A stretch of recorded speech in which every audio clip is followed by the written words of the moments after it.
할렐루야. 오늘도 이렇게 하나님 앞에 나와 예배하시는 우리 오부 한가족 성도님들 주님의 이름으로 환영하고 축복합니다. 안산동산교회는 코로나19 상황 가운데서 안전하게 예배드릴 수 있도록 최선을 다하고 있습니다. 먼저 앞에 의자에는 하얀 천이 덮인 의자에만 앉아서 예배해 주시면 감사할 것 같고요, 나무 의자에는 빨간 테이프가 둘러진 그 자리에서만 예배해 주시면 감사하겠습니다. 그리고 마스크는 예배가 끝날 때까지 벗지 않으시고 꼭 쓰시고 예배해 주시기를 부탁드리고요, 마지막으로 퇴장하실 때, 예배가 끝나고 나가실 때에 천천히 뒤에부터 안전거리 유지하시면서 안내를 받으시면서 나가시면 대단히 감사하겠습니다. 오늘도 우리 하나님께서 우리 삶에 함께 하셨음을 이 시간 고백하는 귀한 예배가 되기를 소망합니다. 우리가 예배할 수 있는 유일한 이유 한 가지는 바로 하나님께서 우리의 창조자 되시며 예수 그리스도께서 우리의 구원자시며 성령님께서 우리의 인도자 되시기 때문에 우리가 예배할 수 있을 줄 믿습니다. 우리가 그 믿음 가지고 함께 예배하며 이 밤 주님께 올려드립니다.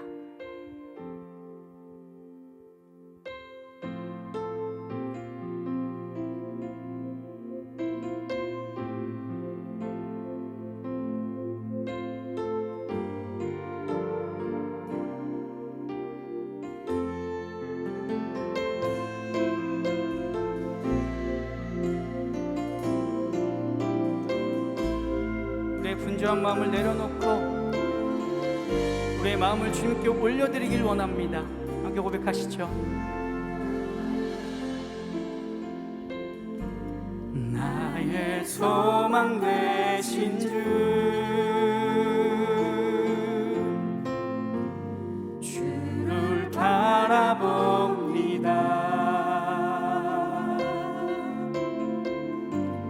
다시 오실 나의 왕 예수, 주를 기다립니다.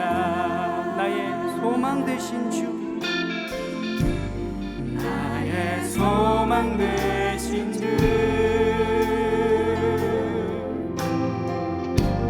주를 바라봅니다.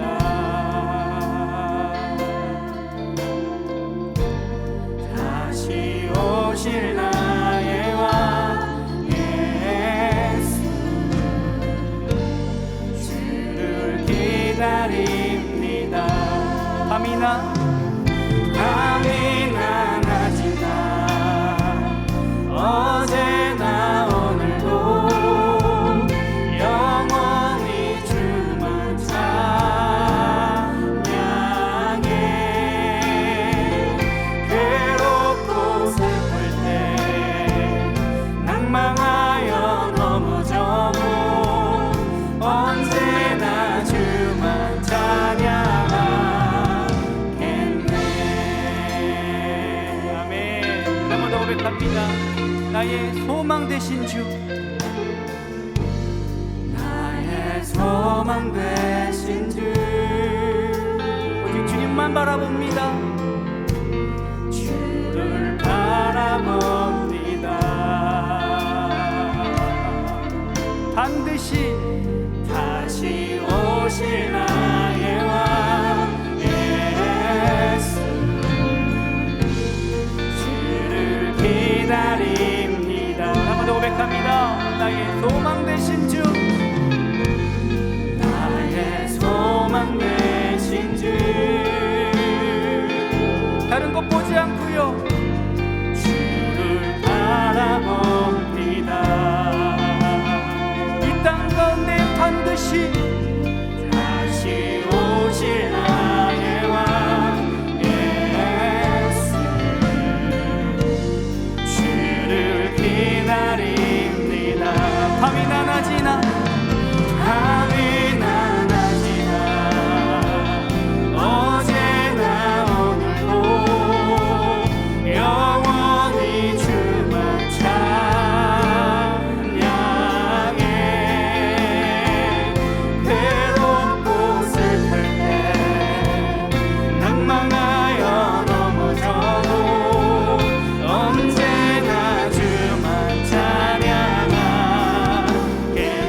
밤이나 낮이나 밤이나 낮이나 어제나 오늘도 영원히 주만 찬양해.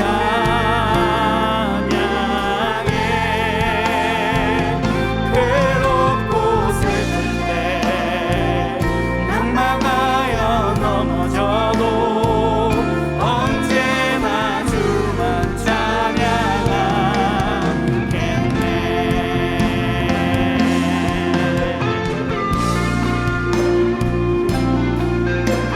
우리 삶 가운데 뜻하지 않는 여러 가지 어려움과 아픔, 근심과 걱정, 염려들이 있지만 그 모든 것을 해결하실 내 마음 가운데 참 평안을 주실 그분 앞으로 나아가기 원합니다. 그분을 바라보기 원합니다. 우리 고백합시다. 밤이나 낮이나 밤이나 낮이나 어제나 오늘도 영원히 주만 찬양해.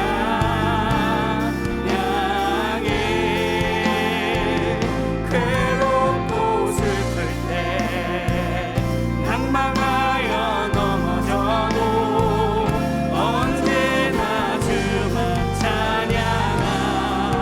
밤이나 낮이나 밤이나 낮이나 어제나 오늘도 영원히 주만 찬양해.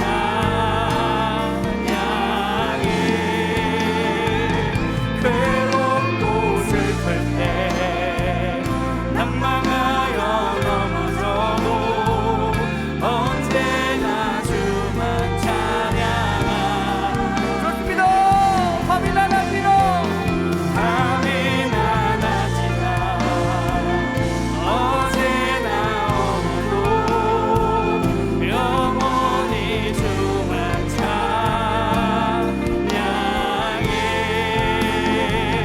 괴롭고 슬플 때 낭망하여 넘어져도 언제나 주만 찬양하겠네. 밤이나 낮이나 밤이나 낮이나 어제나 오늘도 영원히 주만 찬양해.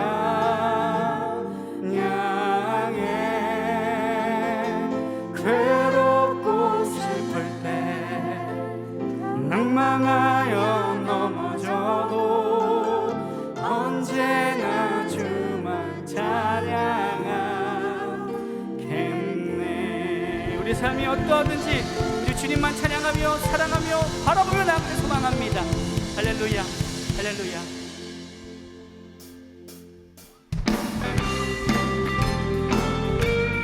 주님께서 함께 하시기 때문에 우리에게 맡기신 이 귀한 하늘의 직분을 감당할 수 있을 줄 믿습니다. 우리 찬송가 330장 함께 고백합니다. 어둠 밤 시대를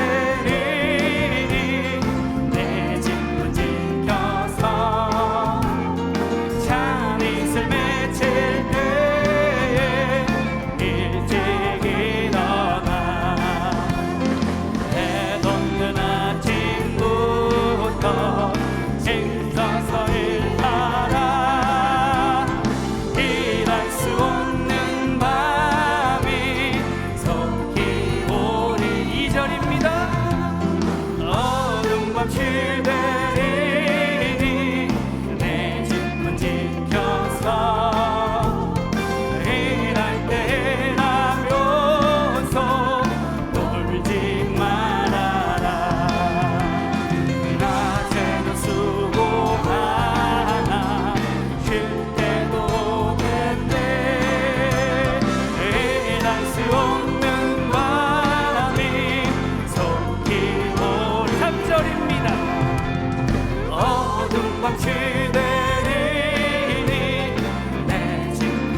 가운데 허락하신 그 직분 우리가 힘써 일하기를 원합니다. 할렐루야.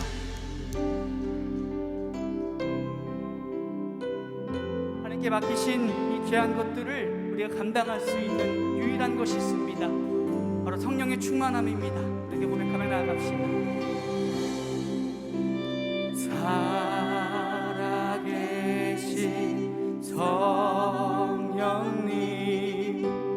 날 붙드소서.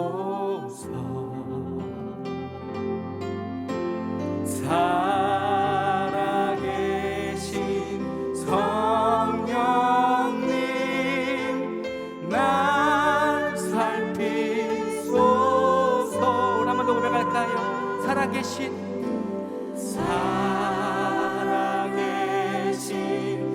성령님 날 붙드소서.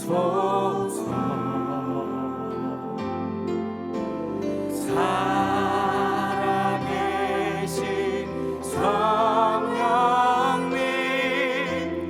날 살피소서. 채우소서.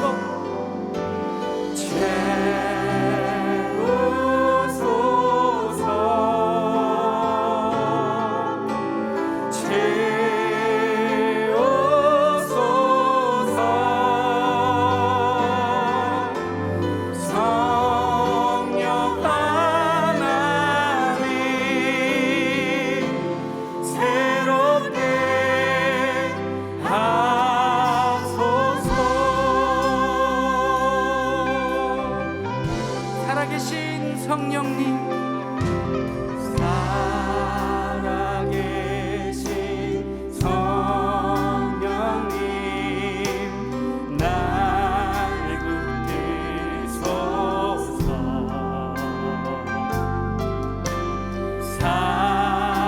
살아계신 성령님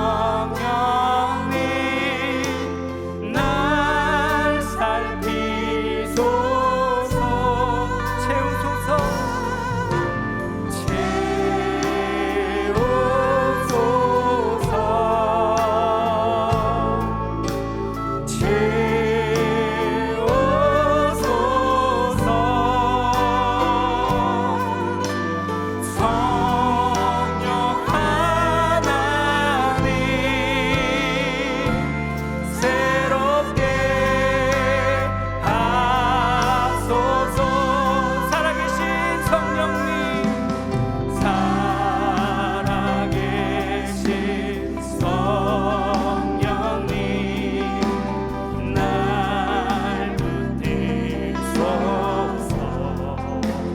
살아계신 성령님 살아계신 성령님 날 살피소서. 채우소서.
것들을 비워내고 성령으로 채우실 그 성령 하나님을 우리가 기뻐함으로 찬양하며 나아가기 원합니다. 채우소서.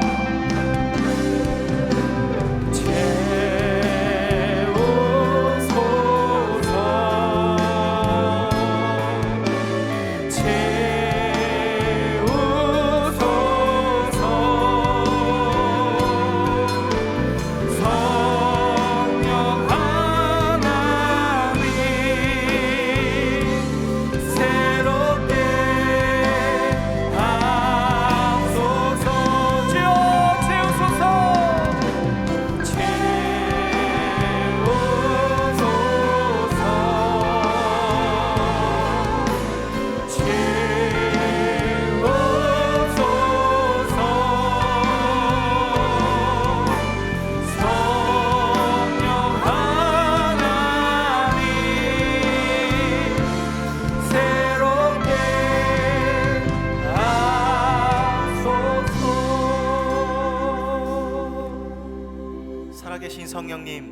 시간 우리 마음 가운데 오셔서 채워주시옵소서. 우리의 갈급한 영혼 가운데 예배를 드리고 싶어도 아버지 현장에 나올 수 없는 영혼들, 또한 아버지 예배에 집중하고 싶어도 집중할 수 없는 영혼들, 또한 아버지 세상의 염려와 이 땅의 근심 때문에 하나님 앞에 얼굴을 바라볼 수 없는 우리의 막혀버린 모든 심령들 가운데 다시 한번 하늘문을 여시사 하나님의 영으로 채움받는 은혜가 있도록 도와주옵소서. 우리의 모든 심령들 가운데 아버지 하나님의 진리의 영으로 채우시고, 기도의 영으로 채우시고, 말씀의 영으로 채우시고, 회복의 영으로 채우시는 하나님의 은혜가 가득한 우리 모든 한 분 한 분의 삶, 인생 되어질 수 있도록 도와주시옵소서. 주께 우리의 모든 삶들과 의탁드립니다. 우리의 모든 삶을 주님께 올려드립니다.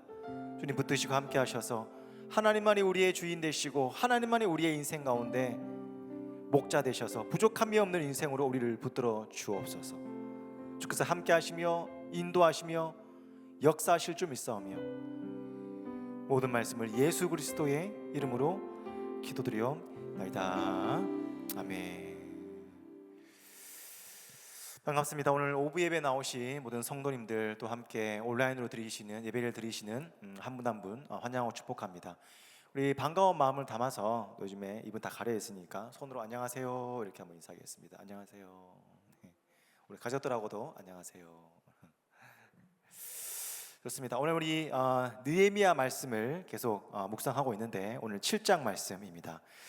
느헤미야 7장 1절에서 7절까지의 말씀을 함께 살펴보겠습니다. 느헤미야 7장 1절부터 7절까지의 말씀을 살펴보겠습니다. 제가 1절 읽고 여러분이 2절 읽고 교독하신 이후에 7절은 합독하겠습니다. 제가 먼저 읽습니다. 성벽이 건축됨에 문짝을 달고 문지기와 노래하는 자들과 레위 사람들을 세운 후에 하나니와 영문에 관한 하나냐가 함께 예루살렘을 다스리게 하였는데 하나냐는 충성스러운 사람이요 하나님을 경외함이 무리 중에서 뛰어난 자라. 내가 그들에게 이르기를 해가 높이 뜨기 전에는 예루살렘 성문을 열지 말고 아직 파수할 때에 곧 문을 닫고 빗장을 지르며 또 예루살렘 주민이 각각 자기가 지키는 곳에서 파수하되 자기 집 맞은편을 지키게 하라 하였노니 그 성읍은 광대하고 그 주민은 적으며 가옥은 미처 건축하지 못하였음이니라. 내 하나님이 내 마음을 감동하사 귀족들과 민장들과 백성을 모아 그 계보대로 등록하게 하심으로 내가 처음으로 돌아온 자의 계보를 얻었는데 거기에 기록된 것을 보면 옛적에 바벨론 왕 느부갓네살에게 사로잡혀 갔던 자들 중에서 노임을 받고 예루살렘과 유다에 돌아와 각기 자기들의 성읍에 이른 자들 곧 함께 했습니다. 수르바벨과 예수아와 느헤미야와 아사랴와 나아마와 나하마니와 모르드게와 빌산과 미스베렉과 비그웨와 느훔과 바하나와 함께 나온 이스라엘 백성의 명수가 이러하니라. 아멘. 우리 느헤미야서를 계속 묵상하고 있습니다. 페르시아 통치기 아닥사스다 왕 20년에 술 맡은 관원장이었던 느헤미야는 민족의 심장부인 예루살렘 성이 다 회파되고 성문은 불탔다는 소식을 듣고 민족의 아픔을 자신의 아픔으로 받아들이고 기도하며 중보했던 하나님의 사람입니다. 느헤미야는 페르시아 왕의 허락을 받고 1200km나 되는 거리를 달려가서 예루살렘 성벽을 재건하는 사역을 이제 감당하게 되어집니다. 특별히 여러분 느헤미야 3장부터 6장까지는 산발랏, 도비야 또한 게셈과 같은 대적들의 외적의 방해와 동시에 이스라엘 내적인 빈부격차라든지 계층 간의 갈등 이런 것들을 하나하나 해결하고 이겨내면서 성벽을 건축하기 시작합니다. 또 한 손에는 병기를 또 한 손에는 건축할 망치를 들고 긴장감 속에서 건축하도록 하였으며 자기 집 앞에 성벽을 짓도록 하는 지혜로운 방법들을 선택하심으로 하나님의 지혜와 탁월한 리더십을 통해서 예루살렘 건축을 허락받은 지 6개월 만에 엘룰월 6월 25일 성 건축을 시작한 지 52일 만에 이제 성벽이 완공되어집니다. 재건이 완공되어진다는 것이죠. 여러분 느헤미야 7장에서는 느헤미야가 52일 만에 성벽을 완공하고 나서 가장 먼저 한 사건이 등장하는데 그것이 무엇인지 오늘 7장에서 함께 살펴보려고 합니다. 여러분 같으면 만약에 어떤 일을 이루고 52일 만에 다른 사람들에게는 필적할 만한 사람들이 칭찬받을 만한 52일 만에 단기간에 지혜로운 방법으로 성벽을 건축했다 그러면 하고 나서 여러분 가장 먼저 뭘 하시겠습니까? 어떤 분은 좀 쉬고 싶다 이런 분이 있을 것이고, 어떤 분은 좀 이제 기념 파티라든지 세레모니를 통해서 이 좋은 일들을 함께 나누고 싶다 이런 분도 있을 것입니다. 근데 여러분, 느헤미야는 오늘 쉬는 것도 아니고 기념일을 통해서 여러분 세레모니를 하는 것도 아니고 어떤 일을 했느냐, 이 성벽을 더 굳게 지키는 일에 매진하고 있다는 것입니다. 성벽은 완공되었고 대적들은 이제 틈만 보이면 언제든지 성 안으로 쳐들어올 기세를 갖추고 있었습니다. 그리고 예루살렘 성이 이제 온전히 채워지지 못한 상황 가운데 봉착해 있으니 예루살렘 성벽은 52일 만에 완공되었지만 아직까지는 긴장할 때라는 거예요. 아직까지는 방심할 때가 아니라는 겁니다. 그래서 좀 쉬고 싶기도 하고 기념일을 지키고 싶기도 하지만 오히려 그 성을 굳건하게 지키는 일에 집중하고 있다는 것입니다. 오늘 7장을 통해서 여러분, 느헤미야가 어떻게 지혜롭게 이 성을 지키고 나가는지 두 가지를 살펴보도록 합니다. 첫 번째는 느헤미야가 성벽을 굳게 사람을 세우며 지켰다는 것입니다. 오늘 느헤미야 1장부터 3절까지의 말씀을 보면 성벽이 건축됨에 문짝을 달고 문지기와 노래하는 자들과 레위 사람들을 세운 후에 네아우 하나니와 영문에 거는 하나냐가 함께 예루살렘을 다스리게 하였는데, 하나냐는 충성스러운 사람이요 하나님을 경외함이 무리 중에 뛰어난 자라. 내가 그들에게 이르기를 해가 높이 뜨기 전에는 예루살렘 성문을 열지 말고 아직 파수할 때에 곧 문을 닫고 빗장을 지르며 또 예루살렘 주민이 각각 자기가 지키는 곳에서 파수하되 자기 집 맞은편을 지키게 하라 하였노니. 여러분, 성벽이 건축됨에 문짝을 달고 문지기와 노래하는 자들과 레위 사람들을 세웁니다. 하나니와 하나냐를 세웁니다. 여러분, 사람을 왜 세우고 있냐? 이유가 있습니다. 느헤미야 2장 6절 말씀을 보면 그때의 왕후도 왕 곁에 앉아 있었더라. 왕이 내게 이르기를 내가 몇 날에 다녀올 길이며 어느 때에 돌아오겠느냐 하고 왕이 나를 보내기를 좋게 여기시기로 내가 기한을 정하고. 여러분, 느헤미야가 1200km 옆에 있는 페르시아에서 예루살렘으로 다시 성벽을 재건하기 위해서 갔을 때 다시 돌아오겠다고 약속을 하고 갔습니까? 아니면 그냥 갔습니까? 하고 갔습니다. 그렇다면 다시 돌아가야 되는데 본인이 성벽을 재건하고 나서 다시 돌아갔을 때 이 성벽을 지킬 수 있는 행정적인 책임자를 세우는 것이 굉장히 중요한 거예요. 우리도 여러분, 우리가 언제나 그 자리를 지킬 수 있다 그러면 그 자리를 지키면 됩니다. 근데 잠시라도 내가 어떤 외출을 해야 되거나 그 자리를 비워야 할 때는 누구를 세워야 됩니까? 나의 책임, 행정 소지를 다시 대신 책임져 줄 수 있는 사람을 위임하는 것이 굉장히 중요합니다. 그 사람들을 위임하고 있다는 거예요. 첫 번째로는 문지기를 위임합니다. 세웁니다. 여러분, 성벽이 아무리 튼튼해도 여러분, 성문을 관할하는 자가 문지기가 문을 못 지키면 어떻게 됩니까? 뚫립니다. 성벽이 다 이렇게 오늘 큰 수포를 다 이렇게 닫혀 있는데 여기 1층이랑 2층에 있는 문을 열면 사람이 들어오죠. 근데 문이 닫혀 있으면 어떻게 됩니까? 사람 못 들어옵니다. 그러니까 외적인지 우리 안에 있는 성의 사람인지 구분할 수 있는 사람은 문지기밖에 없어요. 그러니까 문지기를 잘 세우는 게 굉장히 중요합니다. 여러분, 중국에 가면 만리장성이라고 있습니다. 위성에서 찍어도 보이는 성이 만리장성이에요. 높이가 9m고 넓이가 5m, 그리고 길이가 2,700km입니다. 2,700km. 굉장히 긴 거리입니다. 이 만리장성은 여러분, 사람의 힘으로 뚫을 수 있는 성이 아닙니다. 이게 한번 가보시면 여러분, 가보니까 이 넓이가 엄청납니다. 도저히 밖에서 보니까 올라갈 수 없는 경사로입니다. 근데 이 만리장성이 뚫렸어요, 여러분. 실제로 왜 뚫렸냐? 문지기가 돈을 받고 이제 문을 열어주는 바람에 흉노적이 다 들어옵니다. 그러니까 문지기가 그렇게 중요한 거예요. 그죠? 사람들이 여러분, 문지기를 여러분 우습게 보는데 문지기가 잘못 생각만 하면 그 성이 뚫리는 것은 시간 문제라는 겁니다. 이거 얼마나 중요합니까? 느헤미야가 첫 번째 세웠던 것은 성문을 달고 문을 지키는 사람, 신뢰할 수 있는 사람을 세웠다는 거예요. 또 이번 한 사람을 더 세우는데 노래하는 사람, 레위 사람을 세웁니다. 노래하는 사람은 찬양대이고 레위 사람은 당시에 예배의 성전문과 성전 기물을 보존하는 일을 했던 사람이 레위 사람입니다. 아니, 그 성벽을 지켜야 되는데 무슨 갑자기 레위 사람을 세우고 성가대를 세우냐, 찬양대를 세우냐, 굉장히 중요한 관계가 있습니다. 예루살렘 성은 여러분 그냥 어떤 그런 성의 개념이 아니라 형용사가 있죠. 성은 성인데 어떤 성입니까? 거룩한 성입니다. 맞죠? 성은 성인데 하나님이 임재하시는 성전이 있는, 그리고 그 하나님의 백성들이 사는 거룩한 성이라는 형용사가 있단 말이에요. 이 거룩은 어디서부터 나옵니까? 예배에서 나오는 거예요.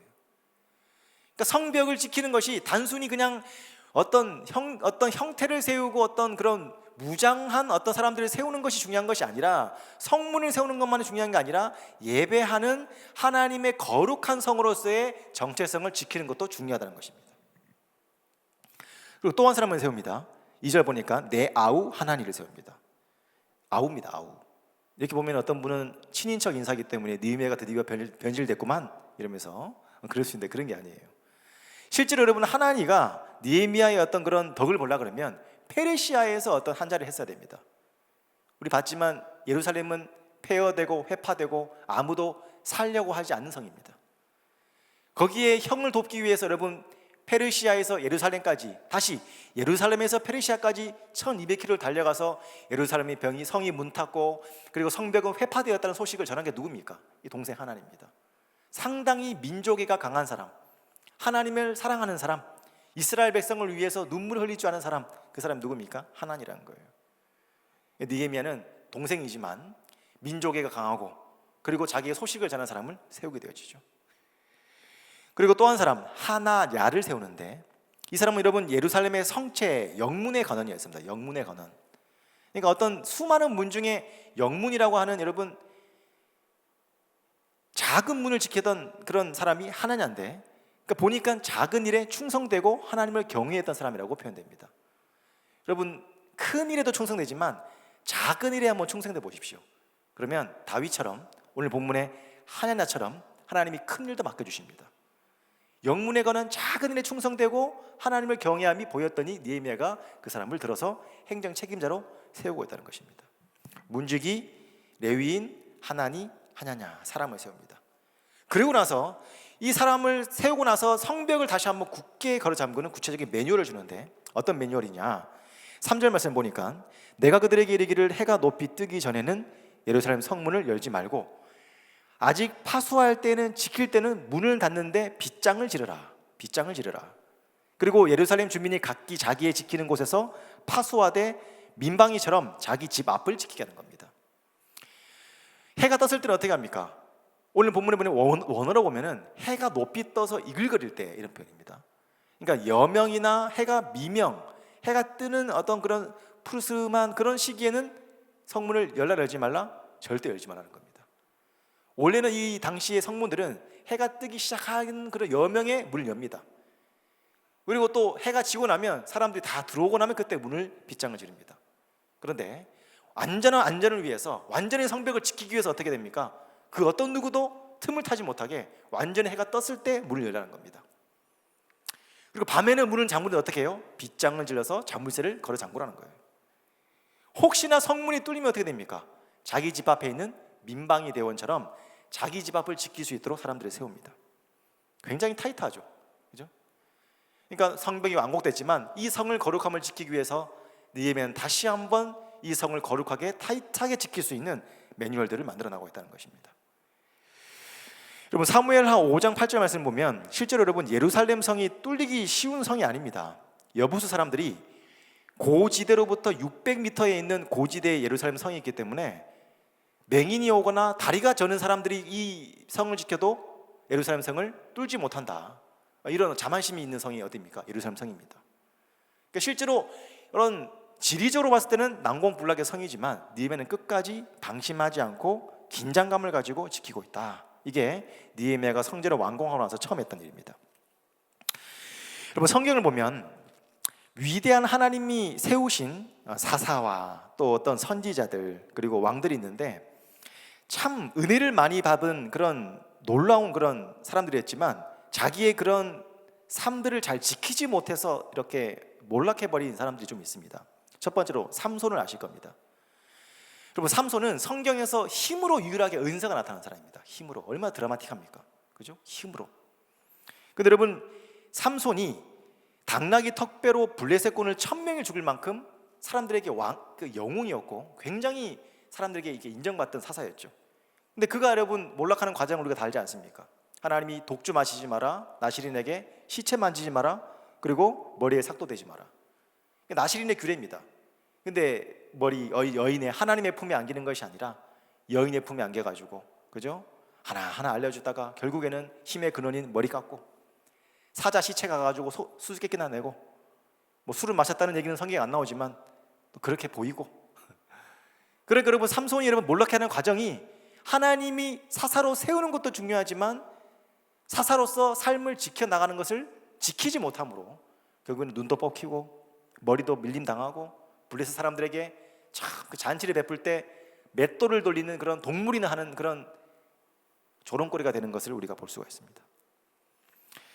여러분 열왕기상 18장 보면 엘리야가 나오죠. 엘리야만큼 여러분 위대한 승리, 영적 승리를 본 사람이 있을까 싶습니다. 바알신 450명, 아세라의 사람들 400명, 850대 1 싸움을 냈던 사람, 그 사람이 엘리야입니다.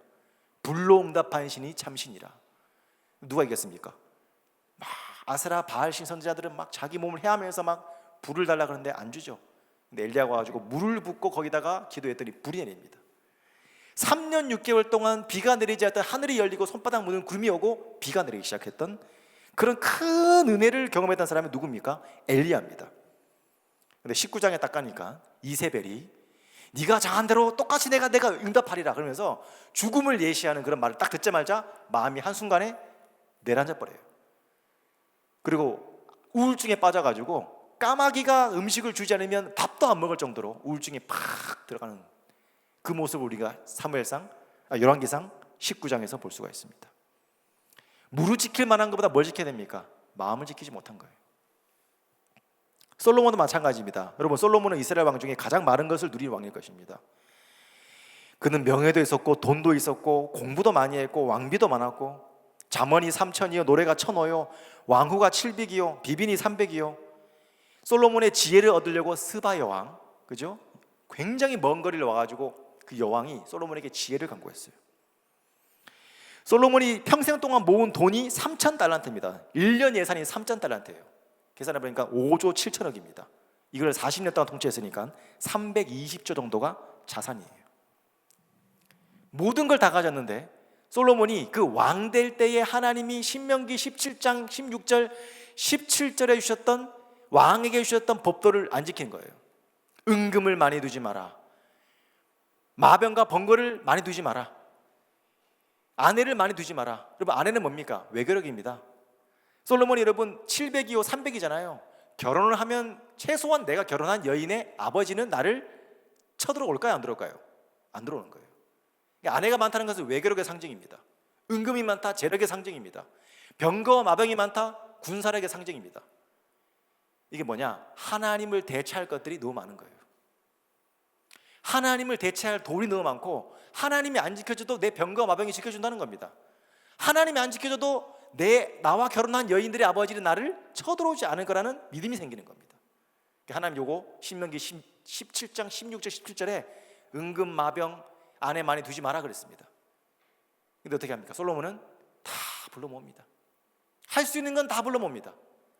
하나님이 지혜도 주고 부도 주고 명예도 주고 다 줬는데 장수도 줬는데 결국에는 지키지 못하고 헛되니 모든 것이 헛되도다. 그러면 그의 인생의 마지막을 하나님으로부터 멀어진 인생을 살아가는 것을 보는 것이 솔로몬의 인생입니다. 우리 삶에 여러분 무엇을 이루는 게 굉장히 중요합니다. 근데 그 이루는 것도 중요하지만 그것을 지켜나가는 것이 굉장히 중요하다는 거예요. 제가 참 사랑하는 어떤 목사님 계신데 그 목사님이 참 자주 저에게 하는 말씀이 있어요. 그게 뭐냐면 목회를 잘하는 것도 중요한데 하나님이 주신 사역지에서 하나님이 주신 연도에까지 그 목회를 잘 지켜나가는 것이 더 중요하지 않겠냐, 이런 말씀을 많이 합니다. 다시 한번요, 목회를 잘하는 것도 중요하지만 목회를 잘 그것을 완주해 나가는 것도 중요하지 않겠냐, 그런 말씀을 많이 해주십니다. 실제로 여러분 우리 자녀들 취업하면은 목사님 우리 자녀 취업했다고 그러잖아요. 근데 실제로 여러분 취업한 것도 중요하지만 취업을 지켜나가는 것도 중요합니다. 직장생활요 잘 지켜나가는 겁니다. 공무사지 당하지 않고 중간에 어려움 당하지 않고 직장생활 잘 이어나가는 거 얼마나 중요합니까? 제 친구 중에 대기업에 가장 먼저 취업한 친구가 있습니다. 가장 먼저 공무사지 당했어요. 그죠? 들어갈 때는 얼마나 부러워합니까? 근데 잘 지켜나가지 못해서 어려움 당한 친구도 있습니다. 결혼을 하는 것도 중요합니다. 근데 그 결혼 생활을 잘 지켜나가는 것 또한 너무나 중요합니다. 서로 다른 나의 다른 어떤 부분 때문에 끌려서 결혼해요. 근데 살아보니 나와 다른 그 부분 때문에 서로 싸웁니다. 헤어져 버려요. 여러분, 아이를 낳는 것도 중요하지만 아이를 잘 기르는 것도 중요합니까? 중요하지 않습니까? 너무 중요합니다. 내만 같지 않아요. 꼭 나를 닮았어. 내가 하기 싫은 행동, 내가 나를 싫어하는데 그 행동을 똑같이 해요. 근데 막 화를 내는데 사실은 그 아이한테 화내는 게 아니라 내가 나한테 화내는 거예요. 사실은 예수를 믿는 게 여러분 기적입니다. 아멘이십니까? 그냥 여러분 내가 믿어서 믿는 게 아니에요. 이게 하나님의 기적입니다. 근데 예수 그리스도의 십자가 보혈로 예수 믿는 것도 중요하지만 하나님의 자녀로 살아가는 것도 어떻습니까? 중요합니다. 쉽지 않습니다. 하나님의 자녀로 살아가는 거 정말 쉽지 않습니다. 사람들에게 칭송 듣고 하나님과 사람들에게 사랑받는 거 쉽지 않다는 거예요. 지금은 좀 멈춰있지만 여러분, 회복 수양이라고 있는데 저희 동산교회 양육 프로그램 중에 이제 회복 수양이라고 있습니다. 제가 이제 강사로 섬기고 있는데 마지막 6강은 집에 가기 전에 이제 마지막 메시지입니다. 그때 이제 항상 하는 말이 있어요. 여러분 은혜 받으셨죠? 그럼 아멘 이랬습니다. 하나님 여러분 사랑하십니다. 그러면 아멘 그래요. 그 이제 집에 가시면 남편이 꽃 들고 여보 수고했어 뭐 이런 거 없다고 말해줘요. 아내들이 엄마 나는 이제 학원 필요 없어 열심히 공부할게 이런 거 없다고 말해줍니다. 가면에 설거지가 돼 있고 청소돼 있다 그런 거 없다고 말합니다. 치킨 박스와 피자 박스가 쌓여 있을 것이고 아이들은 세수를 하지 않고 있을 것이고 남편은 소파에서 엉덩이를 긁고 있을 것이다. 그런 말씀을 딱 해줍니다. 그럼 문자가 딱 와요. 목사님 말씀처럼 진짜 그렇네요 이런 말씀 옵니다. 그러니까 은혜 받는 것도 중요하지만 뭐예요? 내 받은 은혜를 사단의 공격으로부터 우는 사자같이 삼킬 자를 찾고 있는 사단으로부터 뭐예요? 내 신앙을 지키는 것도 중요하다는 거예요. 여러분 저는 목사지 않습니까? 이제 우리 대부분 목사님들이 총신대학교 대학원을 나왔습니다. 그러면 사진을 보시면 요 사진이 이제 그 총신대학교 비석에 걸려 있습니다. 이게 뭐냐면 학교 교훈입니다. 교훈인데 한문인데 제가 읽어드릴게요. 이제 신자가 되라, 학자가 되라, 그 다음에 성자가 되라, 전도자가 되라, 그리고 목자가 되라. 이 5가지입니다. 그러니까 사역자로 처음 총신에 들어가서 여러분 신학자로서 사역을 시작할 때 마음이 얼마나 벅찹니까? 근데 딱 들어갈 때 우리의 문 앞에 제일 먼저 우리를 마주하는 게 이 5가지입니다. 신자가 되라는 거예요. 목사이기 전에 예수 잘 믿으라는 겁니다. 두 번째 성자, 학자가 되라. 평생 동안 공부 열심히 하라는 겁니다. 질 낮은 설교하지 말고 성도님들에게 참 그래도 열심히 연구해서 말씀 전하는 거예요. 그리고 성자가 되래요. 말씀 잘 전하는 목사가 아니라 인격 수양을 잘해가지고 사람들에게 정말 저분은 하나님 예수님 닮았다라는 인격을 다듬어 가라는 겁니다. 4번째 전도자라는 겁니다. 사역자가 1년에 1명 전도하기가 쉽지 않습니다. 여러분 목회 안에만 있지 말고 세상을 향해서 1명이라도 전도하는 삶을 살아가는 거예요. 마지막 목자가 되라. 성도들을 불러 하여금 어떻게 합니까? 우리 목사님이기도 하지만 우리 목사님은 나의 이름을 알고 양의 문처럼 목자로서 양 냄새 나는 목회자다. 우리의 성도들의 삶과 함께 호흡하는 목사님이다라는 그런 소리를 들으라는 거예요. 주어진 것도 있지만 획득된 권위로 목사의 삶을 살아가라는 겁니다. 이 5가지 지키기가 얼마나 어렵습니까, 여러분? 볼 때마다 여러분 출근할 때마다 학교 갈 때마다 저걸 보는 거예요. 그럼 어떻게 됩니까? 신자가 되라, 학자가 되라, 성자가 되라, 전도자가 되라, 목회자가 되라. 보면서 신학교에 들어가서 사역을 시작하는 것도 어렵지만 목회자답게 살아가는 것도 쉽지 않다는 것을 다시 한번 느낍니다. 실제로 제가 여러분 사역에 집중하다 보면 가정이 빵꾸 나요. 막 사역 열심히 하고 보면 가정이 좀 문제가 생길 때가 있습니다. 가정을 좀 챙겨야 되겠구나. 가정과 사역을 열심히 돌아보다 보면 뭐가 좀 됩니까? 건강에 또 문제가 옵니다. 사역과 가정을 열심히 돌면서 건강을 막 챙깁니다. 그러면 또 어디서 또 여러분 허술해지느냐? 영성이 또 허술해집니다. 가정도 지켜야 되고 건강도 지켜야 되고 사역도 열심히 해야 되고 영성도 지켜가면서 사역하기가 얼마나 힘든지 모릅니다. 여러분도 다 나름대로 애로사항이 있겠죠. 여러분 우리 삶 가운데 하나를 무엇을 이루어가는 것도 중요합니다. 그러나 그것을 이루어간 것을 지켜나가고 끝까지 하나님 앞에서 완주해 나가는 것, 그것도 너무나 중요한 우리의 사명이 아닌가 싶습니다. 여러분 하나님께서 많은 것들을 이루는 축복을 받기 바랍니다.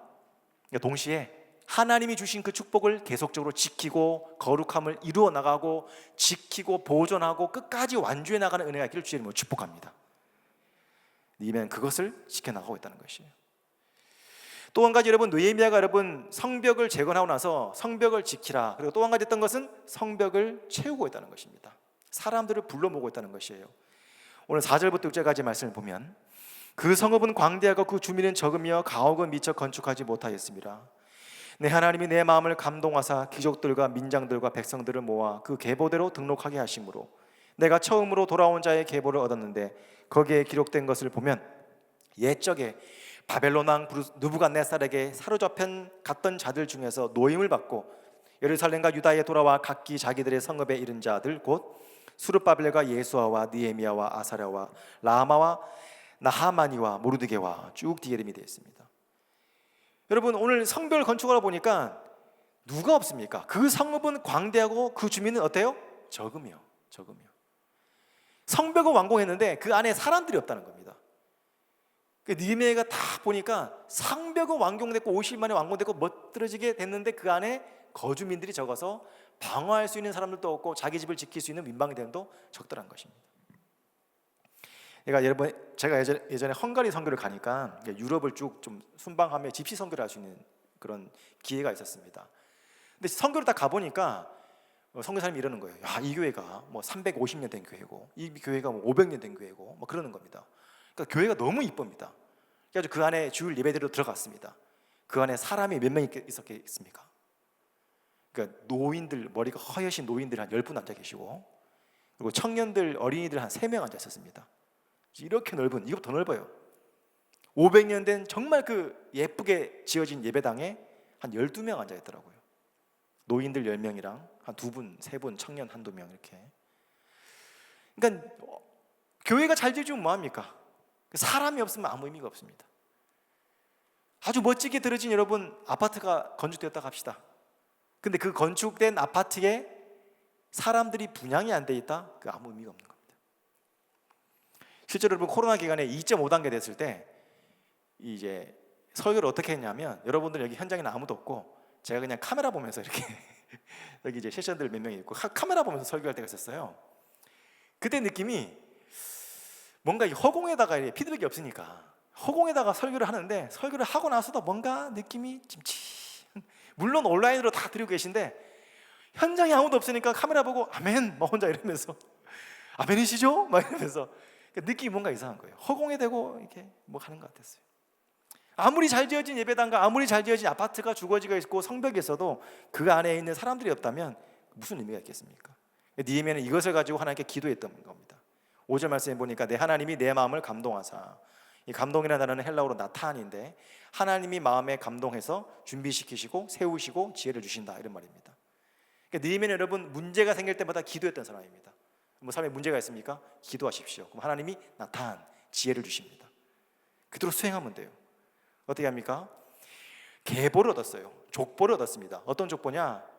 1차, 2차, 3차 포로기한인데 2차, 3차는 어느 정도 정보가 있고 사람들이 어느 사는지 알고 있습니다. 근데 91년 전에 약 100여 년 전에 느헤미야 스룹바벨과 함께 여러분 느헤미야 스룹바벨 총독과 함께 1차 기한했던 사람들, 그 사람들이 100년 지난 후손들이 어디에 살고 있는지 궁금한 겁니다. 그리고 그 사람들 후손들 다시 성벽으로 불러 모으는 거예요. 그 사람이 도한 몇 명이냐? 4만 명이 넘습니다. 4만 2천 명입니다. 그죠? 오늘 그 계보가 7장 8절 7절부터 뒤에 66절까지 쭉 계속 이어져 있는 겁니다. 1차 포로 기한자들이 여러분 가게별로, 지역별로, 제사장별로, 레위인별로, 성가대, 문지기, 느비딤 이 수정되는 사람, 계보가 불명확한 사람들에게 합한 총수가 7장 66절에 보니까 42,360명이요. 노비가 7,337명이요. 성가대가 245명. 에스라 2장에는 200명으로 표시되어 있습니다. 이렇게 42,000명이 넘는 사람들이 실제로 민족적인 그런 민족애를 가지고 하나님이 꿈꾸는 것처럼 70년 포로 기회를 와서 다시 한번 왔는데 보니까 여러분 환난과 능력과 당시 원주민들이 너희들 누구냐? 우리가 살던데 내 땅 못 놓는다. 여러 가지 다시 솔로몬의 영광을 일으킬까 봐 그 사람들을 쫓아냈단 말입니다. 더 이상 환난과 박해 때문에 못 살게 해서 다른 성읍으로 이전했단 말입니다. 이주했단 말입니다. 그들의 후손을 어떻게 해요? 다시 성벽으로 불러 모으는 작업을 하고 있다는 것입니다. 굉장히 지혜로운 분이 하나님이요 또 지금 느헤미야입니다. 여러분 하나님은 우리에게 온전한 공동체를 위해서 채우기를 원하십니다. 그죠? 텅 비어 있는 그런 성벽, 텅 비어 있는 교회가 아니라 그곳에 하나님의 백성을 채우고 싶어 하세요. 텅 빈 마음 가운데 하나님의 영을 채우고 싶어 하십니다. 하나님의 나라가 한국과 안산과 성포동이나 성부동 각자의 사는 동네가 아니라 열방 가운데 하나님의 나라가 확장되기를 원합니다. 하나님은 항상 언제 어디서나 우리에게 채우시기를 원하는 분이 주님인 줄 믿습니다. 초등학교 4학년 교과서에 나오는 문제인데, 한 나라 되기 위해서는 구성 요소가 3가지가 있습니다. 그것이 무엇이십니까? 국민, 주권, 영토, 이 3가지입니다. 실제로 하나님의 나라도 비슷합니다. 아브라함을 통해서 하나님의 백성을 창세기에서 모으죠. 모세를 통해서 하나님의 주권인 상징인 율법, 주권을 세웁니다. 그리고 여호수아를 통해서 하나님의 영토 회복의 땅으로 인도하십니다. 국민, 주권, 영토입니다. 포로 기한 마찬가지입니다. 1차 포로에서 여러분 수르바벨 통화해서 성전이 회복되고 사람이 같이 옵니다. 2차 여러분 에스라를 통해서 하나님의 말씀, 주권이 세워지고 사람들이 모여집니다. 3차 기한 느헤미야를 통해서 성벽이 재건되고 사람들이 옵니다. 하나님의 통치, 하나님의 백성, 하나님의 영역, 공간이, 나라가 확보가 되고 온전한 공동체가 세워지기를 원하는 것입니다. 여러분, 신약을 보면 참 재밌는 게 있습니다. 12제자 중에 가룟 유다가 죽게 되어서 사도행전 보니까 여러분 누구를 세웁니까? 마띠아를 뽑아가지고 12명을 채웁니다. 11명도 괜찮을 것 같은데 왜 12명을 채울까? 예수님이 돌아간 자리를 누가 채웁니까? 성령님이 그 자리를 채웁니다. 이스라엘이라는 열방의 공간을 어디를 채웁니까? 오직 성령이 너에게 임하시면 너희가 권능을 받고 예루살렘과 온 유대와 사마리아와 땅끝까지 하나님의 영광을 채우기를 원하십니다. 하나님은 항상 우리에게 온전한 공동체를 우리 가운데 선포하시는 겁니다. 요한계시록 21장 2절 3절 말씀을 보니까 또 내가 보매 거룩한 성 예루살렘이 하나님께로부터 하늘에서 내려오니 그 준비한 것이 신부가 남편을 위하여 단장한 것 같더라. 내가 들으니 보좌에서 큰 음성이 나서 이르되 보라 하나님의 장막이 사람들과 함께 있음이 하나님이 그들과 함께 계시리니 그들은 하나님의 백성이 되고 하나님은 친히 그들과 함께 계셔서. 천국은 누가 있는 곳입니까? 하나님이 계신 곳입니다. 근데 하나님은 우리만 있는 것이 아니에요. 하나님의 백성이 함께 있는 곳입니다. 새 하늘과 새 땅이 하늘로부터 내려옵니다. 죄가 청산이 됩니다. 죄 문제가 해결돼요. 하나님의 나라는 한 부분만 회복되는 것을 원치 않는다는 거예요. 성벽만 지으면 됐다 이게 아니에요. 사람이 모여야 됩니다. 거룩한 백성들. 그리고 오늘 다음 주에 목사님 말씀해 주셨는데 하나님의 주권의 말씀이 선포됩니다. 공동체는 온전함을 통해서 하나님을 회복시키시고 채우시고 하나님의 임재로 채우시기를 원하는 것이 우리 아버지의 마음이라는 것이에요.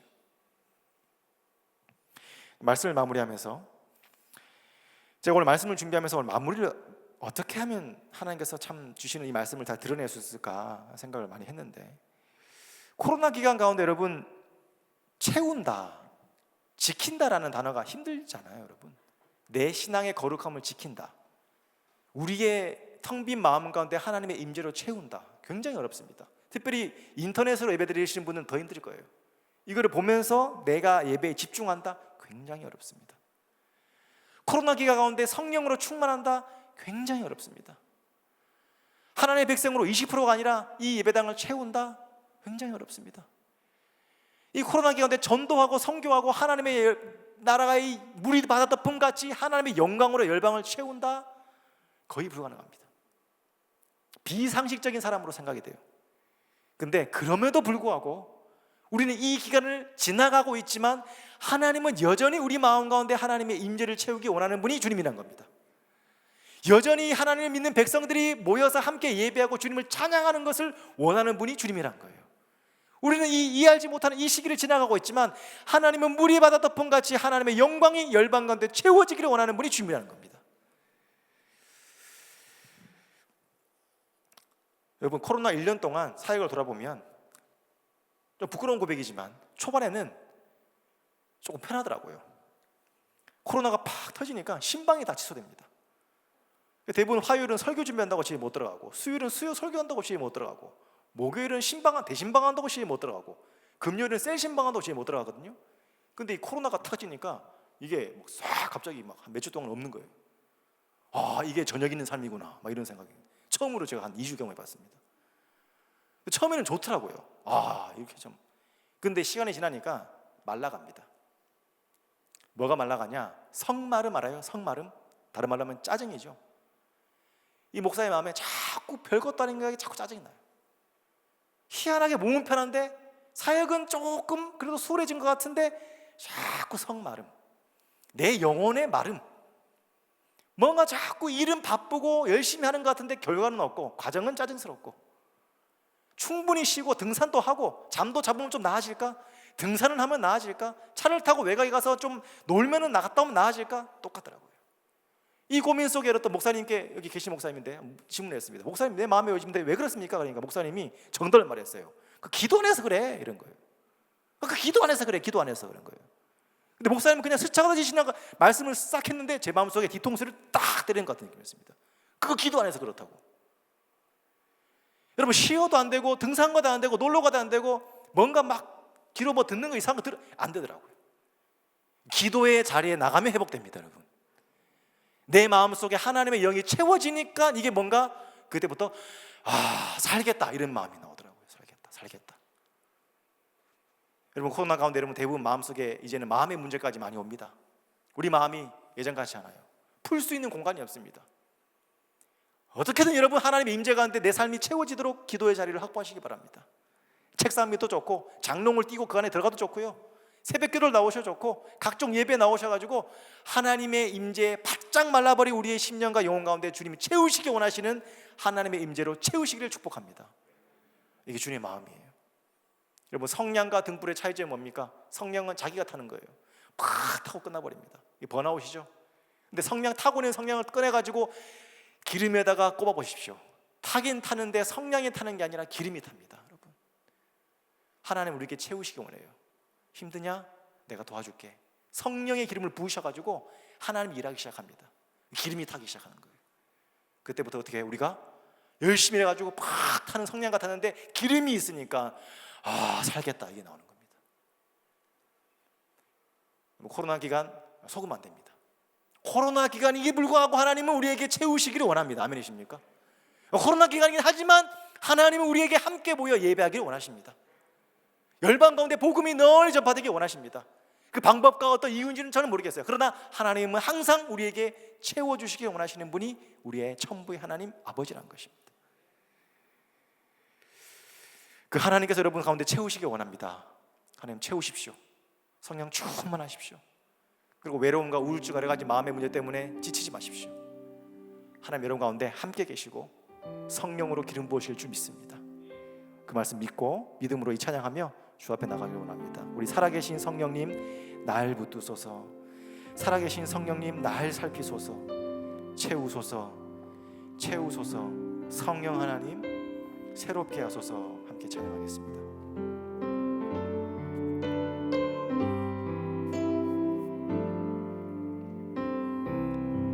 살아계신 성령님, 살아계신 성령님 날 붙드소서. 살아계신 성령님, 살아계신 성령님 날 살피소서. 채워주시옵소서.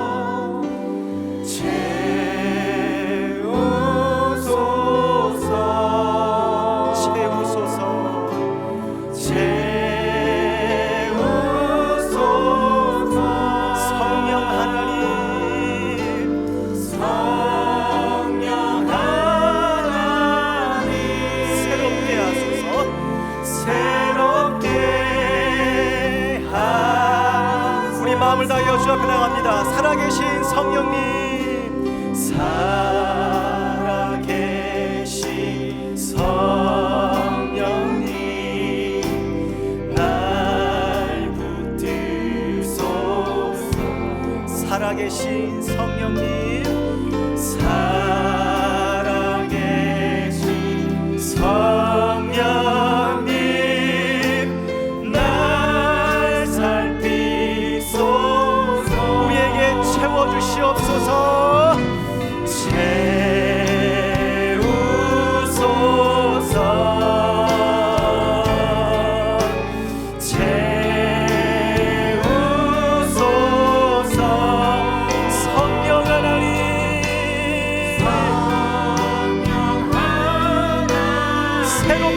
주시옵소서. 새롭게 하소서. 채워주시옵소서.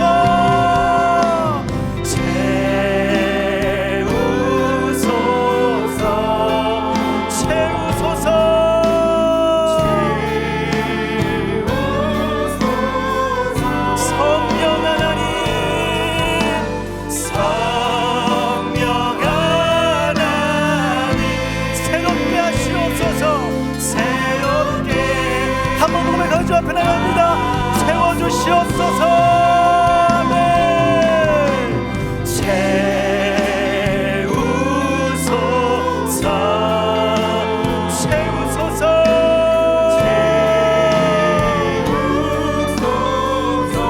성령 하나님 아버지, 새롭게 하시옵소서. 새롭게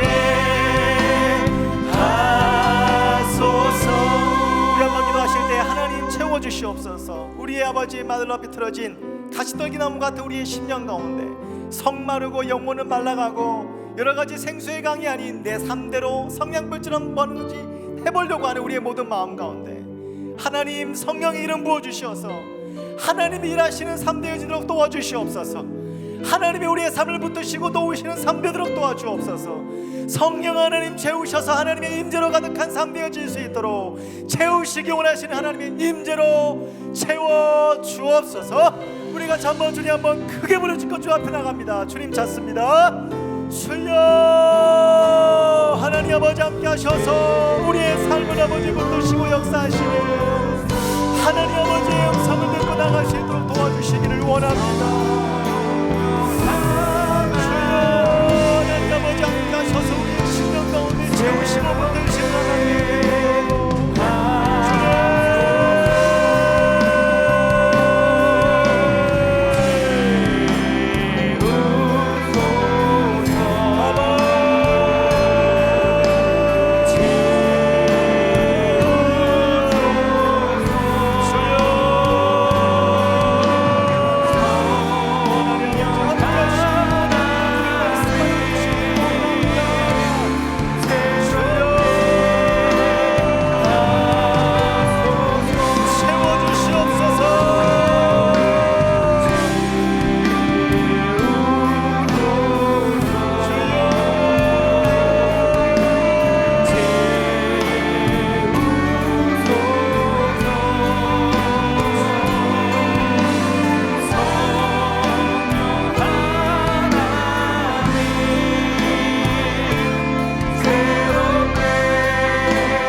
기도하실 때에 하나님 우리의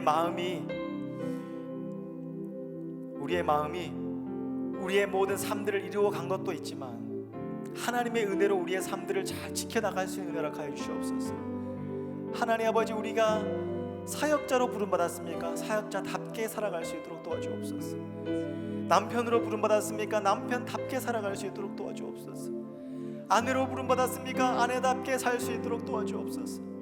하나님의 자녀로 부름받았습니까? 하나님의 자녀답게 살 수 있도록 도와주옵소서. 하나님 우리가 아버지 각자의 사역의 현장으로 아버지 사역을 부름받았습니까? 하나님의 아버지 사역을 받은 수종된 자로 아버지 그렇게 하나님의 부르심 받은 대로 답게 살 수 있도록 도와주시기를 원합니다. 하나님, 모든 것이 허물어져가는 코로나 시대에 하나님의 은혜 받은 자답게 그 은혜를 지켜나갈 수 있도록 축복하여 주옵소서. 어둠의 시기고 아버지, 어떻게든 이 시기가 우리가 이 시기가 왜 왔는지, 이 시기를 어떻게 헤쳐나가야 되는지, 내 신앙은 어떻게 이것을 보존해 나가야 되는지, 어떻게 날마다 성령 충만함을 인도받아야 되는지 모르나, 그러나 하나님, 하나님의 은혜 받은 자답게 이 시기를 지혜롭게 살아갈 수 있는 지혜를 주옵소서. 하나님의 은혜를 주옵소서. 말씀으로 우리를 그렇게 다스려 주시옵소서. 하나님, 주님을 믿습니다. 주님 함께하여 주옵소서. 주님 살려 주옵소서. 메말라가는 시대에 다시 한번 기름을 부어달라고, 그렇게 살 수 있는 힘을 달라고 나의 문제 위에 가지고 하나님께 상달드리고 올려드리며 한 번 더 주님 찾고 기도하며 주 앞에 나가겠습니다. 주님 찾고 기도합니다. 주여,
살아계신 하나님, 많이 힘들고 어려운 시기, 이제 사업의 직장의 어려움도 어려움이고, 여러 가지 아버지 막혀진 상황도 어려움이고, 또한 하나님 아버지 여러 가지 내 삶 가운데 펼쳐진 먹고 사는 문제도 어려움입니다. 그러나 가장 큰 어려움은 하나님의 임재가 사라져버린 메말라버린 나의 삶이 가장 큰 문제인 줄 믿습니다. 하나님 임재를 채워주시옵소서. 언제나 우리 가운데 채우기 원하시는 분은 하나님의 임재로 우리를 가득, 주님께서 성령의 기름 부어주셔서, 성령의 기름 부어주셔서, 성령의 기름 부어주셔서 온전히 채움받는 우리의 삶 되어질 수 있도록 도우시고 역사하여 주옵소서. 채우소서, 채우소서.